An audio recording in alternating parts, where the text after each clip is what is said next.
बिस्मिल्लाहिर्रहमानिर्रहीम। अस्सलामुअलैकुम बेटे, उम्मीद है आप सब लोग खैरियत से होंगे। आज का जो हमारा लेक्चर है ना, लेक्चर 1 वर्बल रीजनिंग के ऊपर, वो हमारा टोटल लेक्चर रहेगा बेटे हमारे इंट्रोडक्शन पे। आज वाले लेक्चर में हमारे तीन बेसिक जो है पर्पसेस हैं, हमारा जो मकासद हैं वो तीन है। नंबर 1, क्वेश्चंस कौन कौन से हैं वर्बल रीजनिंग के।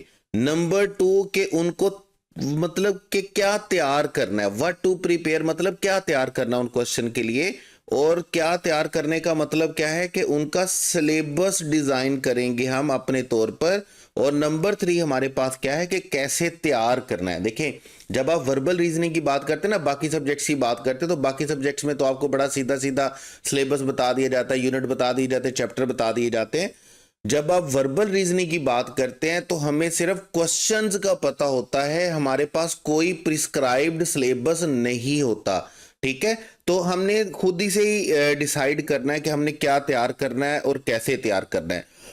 देखें, आज की जो जितनी गुफ्तगू होगी वो याद रखिएगा, हम करेंगे 2023 और 2024 का जो आपका HEC का स्कॉलरशिप टेस्ट हुआ है, पास पेपर, उसकी बेस के ऊपर हम अपनी जितना एनालिसिस करेंगे, हम जितनी चीजें डिसाइड करेंगे, जो सारा कुछ करेंगे, वो ये 2 साल के पास्ट पेपर के मतलब की बेस के ऊपर करेंगे। ठीक है, तो तीन बातें हैं, क्वेश्चन कौन से हैं, क्या तैयार करना है, कैसे तैयार करना है। अब देखें क्वेश्चन कौन से हैं।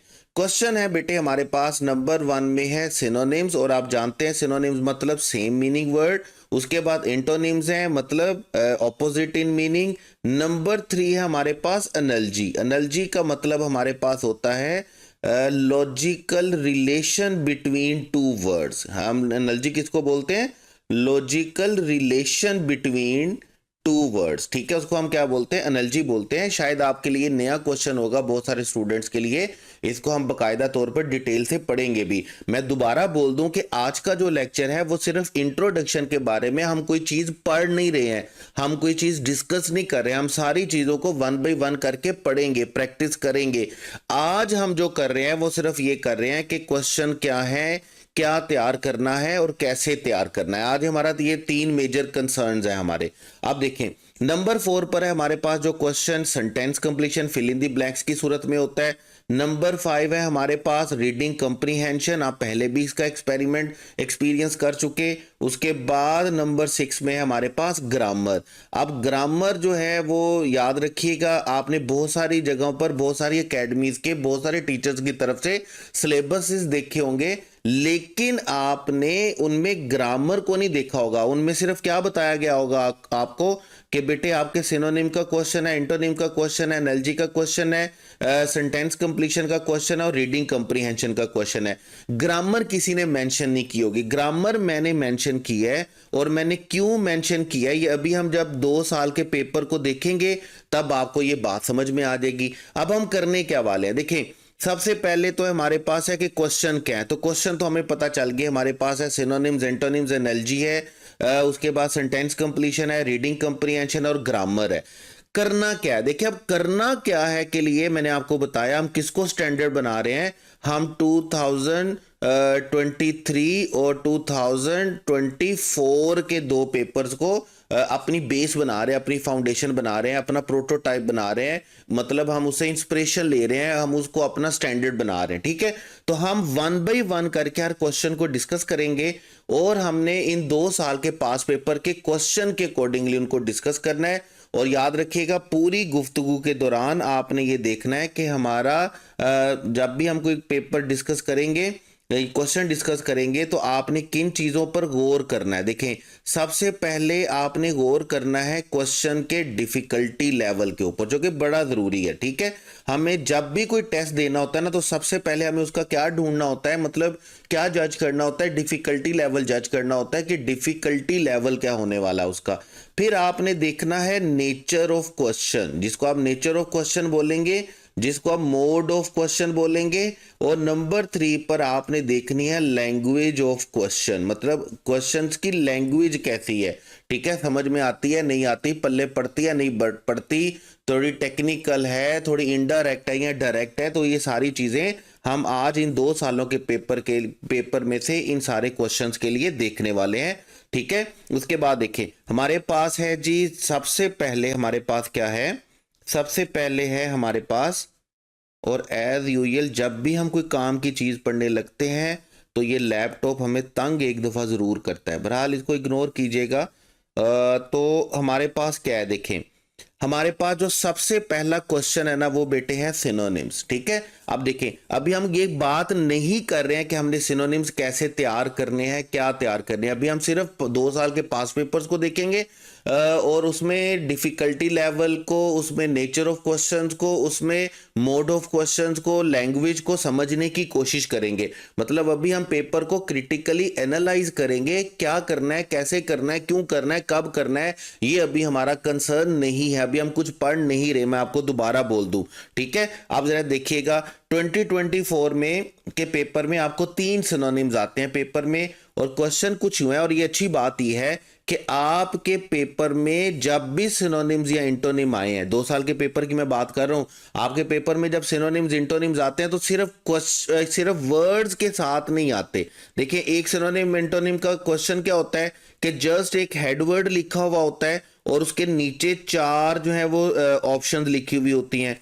ठीक है, वो थोड़ा सा मुश्किल हो जाता है इन द सेंस कि अगर आपको वर्ड का मीनिंग ही पता नहीं होगा ना तो आप उसका सिनोनिम इंटोनिम नहीं बता सकते। ठीक है, लेकिन जब आपको सेंटेंस फॉर्म में दिया जाता है ना, जब आपको सेंटेंस फॉर्म में दिया जाता है तो अगर आपको मीनिंग नहीं भी आता बहुत सारे वर्ड्स का, तो फिर आप कॉन्टेक्सुअल मीनिंग समझ लेते हैं। मतलब कॉन्टेक्स्ट आपकी हेल्प कर देता है क्या करने में, वर्ड्स को समझने में। जैसे देखिए पहले वाला जो क्वेश्चन है इसमें सेंटेंस है, it is the entire genuinity of our staff that makes us unique. अब ये जो वर्ड है ये बनता है जीनियल से, और जीनियल का वर्ड हमारा मतलब हमारे पास क्या होता है, जीनियल का मतलब हमारे पास होता है कॉर्डियल, जीनियल का मतलब हमारे पास क्या होता है, वार्म। ठीक है, ठीक है, जब आप बोलते हैं ना अच्छे तरीके से, खुले दिल के साथ, मोहब्बत के साथ, प्यार के साथ, चाहत के साथ, उसको हम क्या बोलते हैं, जीनियलिटी बोलते हैं। तो यहाँ पर जो कि हमें सिनोनिम ढूंढना है, तो सिनोनिम के लिए हमारे पास करेक्ट ऑप्शन बेटे कौन सा है, कोर्डियलिटी। कोर्डियल वर्ड को आप अच्छे तरीके से जानते हैं। और मैं अगेन बोल रहा हूँ, हम कुछ पढ़ नहीं रहे हैं, हम जस्ट क्वेश्चन को देख रहे हैं कि पास पेपर कैसा था। उसके बाद है स्टेपल फूड इज ए और एंड डैश फूड। याद रखिएगा स्टेपल बड़ा ही अच्छा वर्ड है, और स्टेपल का मतलब होता है बेसिक इंपॉर्टेंट, और वो चीज जिसको सबसे ज्यादा यूज किया जाता है, मतलब वो बेसिक आइटम जिसका यूज सबसे ज्यादा होता है, जो एक्सेसिव यूज में होती है। जैसे हमारे पास हमारे कल्चर में हम सबसे ज्यादा क्या यूज करते हैं, हम राइस यूज करते हैं, वीट यूज करते हैं, शुगर यूज करते हैं। अब ये चीजें हमारी क्या है, ये स्टेपल फूड है, बेसिक जरूरियात है, हमारी बेसिक फूड है। तो इसके लिए हमारे पास जो बनेगा सिनोनिम वो हमारे पास क्या है बेटे, बेसिक है। अब आप क्वेश्चन को जरा गौर से समझ रहे होंगे कि जितने भी ऑप्शंस में वर्ड चल रहे हैं ना वो आपको सारे बड़े अच्छे तरीके से आते होंगे। जैसे ऊपर क्वेश्चन नंबर 1 में भी देखेंगे, ब्यूटी है, कोर्डियलिटी है, नॉलेज है, रैपिडिटी है। रैपिडिटी रैपिड से बनता है, रैपिड का मतलब होता है तेज, और रैपिडिटी का मतलब क्या होगा, तेजी। इसी तरह क्वेश्चन नंबर 3 में देखिएगा, अनॉयड है, कमांडेड है, परसुएडेड है, टोल्ड है। अच्छी बात है ये दो अच्छी बातें। 2 अच्छी बातें क्या है, एक तो आपको सिनोनिम का और एंटोनिम का जो क्वेश्चन दिया जा रहा है ना वो आपको पेपर में किस सूरत में दिया जाएगा, सेंटेंस फॉर्म में। नंबर 2, जितने भी ऑप्शंस हैं ना वो आपको आपके पल्ले पड़ रहे हैं, वो आप समझते हैं, वो आपको पहले से आते हैं। जैसे देखिए, his children cajoled him to buy them ice cream. अब वो कहता है उसके बच्चों ने, अब फर्ज करें जैसे मैं आपको कह रहा था कि समटाइम्स कॉन्टेक्स्ट हमें हेल्प कर देता है क्वेश्चन को सिनोनिम्स या एंटोनिम्स निकालने में। फर्ज करें अगर आपको 1 मिनट के लिए इस वर्ड का मीनिंग नहीं आता, बिल्कुल भी नहीं आता, कैजोल्ड आपको पता ही नहीं है, आप यहाँ पर एक्स लगा दें कि यहाँ पर एक्स आ गया, ब्लैंक आ गया आपके पास। Him to buy them ice cream, अब बच्चे क्या करते हैं, बच्चे क्या करते हैं, आइसक्रीम खरीदने के लिए मनाते हैं। अब मनाने के लिए अनॉयड का वर्ड यूज नहीं होगा, परसुएडेड का वर्ड, कमांडेड का वर्ड यूज नहीं होगा, बच्चे हुक्म तो नहीं देंगे, टोल्ड कहने का वर्ड यूज तो नहीं होगा, कौन सा वर्ड यूज होगा, परसुएड। ठीक है, वैसे कजोल्ड याद रखिएगा, कजोल का मतलब हमारे पास होता है कन्विंस, कजोल का मतलब हमारे पास बेटे क्या होता है, परसुएड। जब आप किसी को बहला फुसलाकर अपनी बात मनवाते हैं तो आप उसके लिए कौन सा वर्ड यूज करते हैं? कन्विंस, परसुएड या कजोल का वर्ड यूज करते हैं। अब ये आपके पास है पहली तरह का क्वेश्चन जो क्या है, सिनोनिम्स। आप लैंग्वेज देख रहे हैं, ऑप्शन देख रहे हैं, तरीकाकार देख रहे हैं। अभी हम पढ़ कुछ नहीं रहे, हम सिर्फ पास पेपर के क्वेश्चंस को इसलिए डिस्कस कर रहे हैं ताकि हम तरीकाकार को समझ जाएं, लैंग्वेज को समझ जाएं, क्वेश्चंस को समझ जाएं। उसके बाद है हमारे पास दूसरी तरह का क्वेश्चन, और दूसरी तरह का क्वेश्चन हमारे पास बेटे कौन से हैं? एंटोनिम्स है। इसी तरह 2024 में आपको 3 एंटोनिम्स आए आपके पेपर में, और एंटोनिम्स आपके पास, जैसे पहला एंटोनिम आपके पास हर इंपीरियस, दूसरा है द स्पूकिश, और तीसरा है आपके पास इमिनेंट। अब देखें, पहले हम ऑप्शंस को देख लें। एरोगेंट का मीनिंग आपको आता है, एलिगेंट का मीनिंग आपको बड़े अच्छे तरीके से पता है, फुलिश बचपन से पढ़ते आ रहे हैं, ऑर्डिनरी आपको पहले से पता है। तो अभी जो मैं बात कर रहा था कि 2 फायदे हैं, 2 प्लस पॉइंट है, और 2 प्लस पॉइंट क्या है कि आपको जो क्वेश्चन दिया जा रहा है वो सेंटेंस फॉर्म में दिया जा रहा है, नंबर 1, और नंबर 2 आपके जो ऑप्शंस है ना वो आसान दिए जा रहे हैं ताकि आप अच्छे तरीके से अपने करेक्ट ऑप्शन को चूज कर लें। इसी तरह देखें, एंथुजियास्टिक, कोई ऐसा स्टूडेंट नहीं होगा जिसको ये वर्ड नहीं आता होगा, समझ नहीं आता होगा।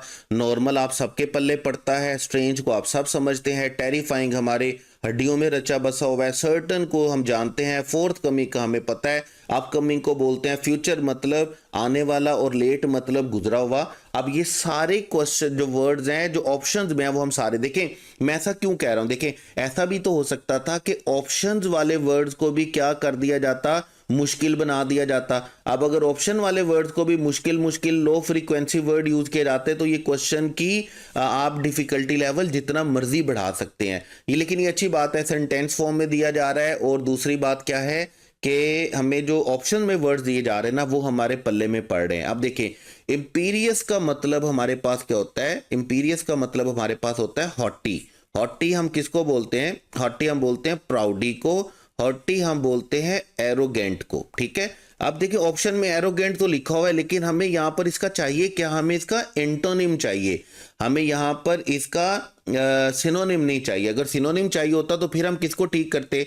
फिर हम एरोगेंट को ठीक करते। लेकिन अब भी हमारे पास करेक्ट ऑप्शन बेटे कौन सा होगा?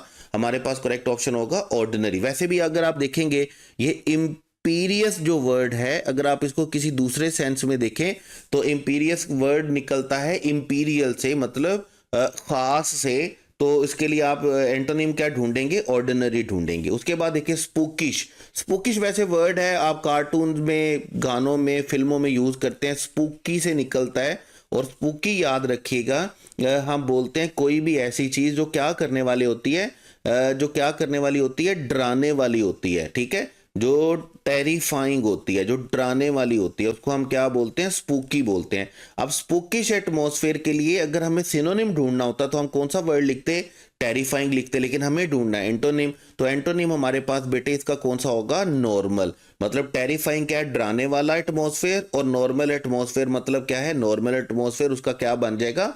ऑपोजिट बन जाएगा। इसी तरह हमारे पास ऑल दीज मिसहैप्स, आप इमिनेंट के वर्ड को आप जानते हैं, कोई ऐसी चीज जो मुसल्लत रहती है, जो आने वाली होती है, अपकमिंग होती है। ठीक है, कमिंग अप होती है, कमिंग सून होती है, उसके हम क्या बोलते हैं? इमिनेंट बोलते हैं। एक और वर्ड आप पढ़ते हैं ना, वो ई से होता है, इमिनेंट। खास को बोलते हैं, स्पेशल को बोलते हैं। इमिनेंट हमारे पास आई वाला क्या होता है? अपकमिंग। अब आने वाला हमारे पास है अपकमिंग, जिसको हम फोर्थ कमिंग बोलते हैं। लेकिन हमें एंटोनिम ढूंढना था, तो एंटोनिम के लिए हमारे पास कौन सा वर्ड चलेगा बेटे? लेट का वर्ड चलेगा। यानी कि इमिनेंट का एंटोनिम आपके पास क्या होगा? लेट होगा।